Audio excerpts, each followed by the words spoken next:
Well, from the national weather forecast to something much, much, much more local, because I'm now in the studios of Radio Rutland. Welcome to another day in Stamford and Rutland. I'm Rob Pisani. This is The Breakfast Show here on Rutland Radio. I stayed out late one night and you moved in.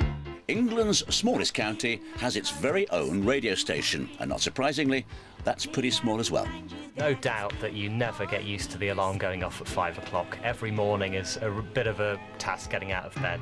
It's a fairly music-based breakfast show, but the most important thing really is giving people that local information as regularly as we can. Just had a scan of Stamford, Bourne and Market Deepings roads, thanks to CCTV cameras from South Kesteven District Council. Well, when's the best time for you? OK, that's lovely. Thanks a lot. Bye. Well, Judy, what do you think the advantages are of being one of the smallest radio stations in the country?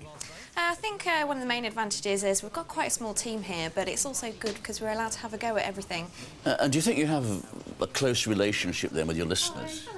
Definitely. There's definitely a big community feel within Rutland anyway, which is a great advantage to us. Well, it may be a small station, but you've got loads of awards, haven't you, behind it then? Yes, we've done very well, actually. Just recently, we've won another one, which is the East Midlands Nations and Regions Award. We've won 3 years in a row now, so we're really pleased with that.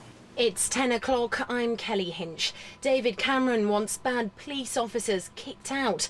The Tory leader's spelling out what he would do about law and order. Well, the technology has certainly changed since I used to be in local radio. We used to have to lug around tape recorders that seemed to weigh a ton, whereas nowadays, that's how big they are. In fact, the digital recorder is smaller than the microphone. And in the studio, there's no sign of any tapes for music and only a few CDs in case of emergencies.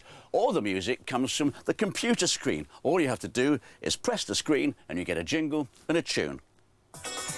Rutland Radio. Magic.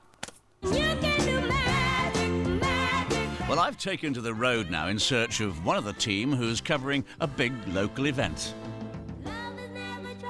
All these farmers are here today with the police for the start of an anti-crime campaign on farms. And amongst them all, here's this lady, Sally Elkington, who presents the farming programme on the station, don't you, Sally? Yes, I do indeed, yeah. It's fairly unique for a commercial radio station to have a dedicated farming programme, which just goes to show how important agriculture is to this area.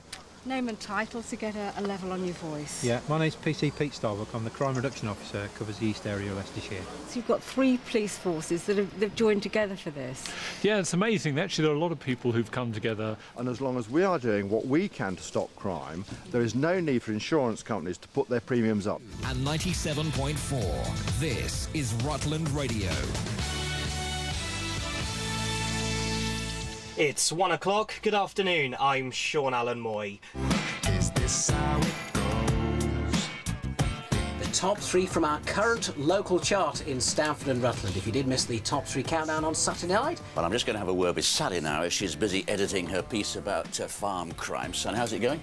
That's good, yeah. We've got some really good material from this morning. The most difficult part is finding the best bits. And, of course, this is hunting territory as well, isn't it? Oh, it is indeed. What kind of effect is the ban having? Well, I think the thing is that the hunts are carrying on, but there's still that issue that people are very passionate about the whole thing on both sides.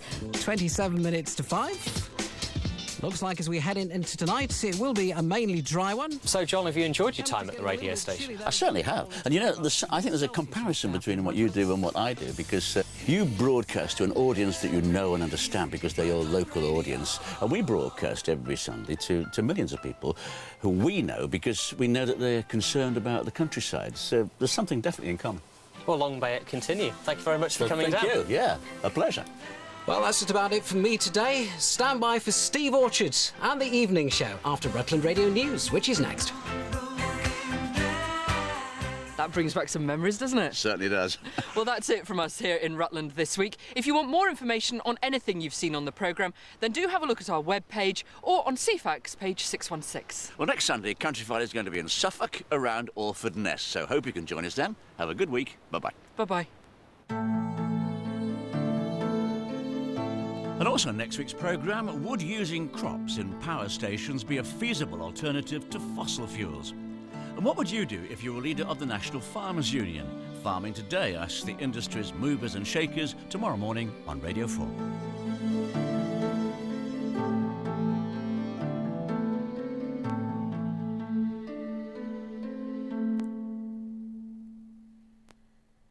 And if you miss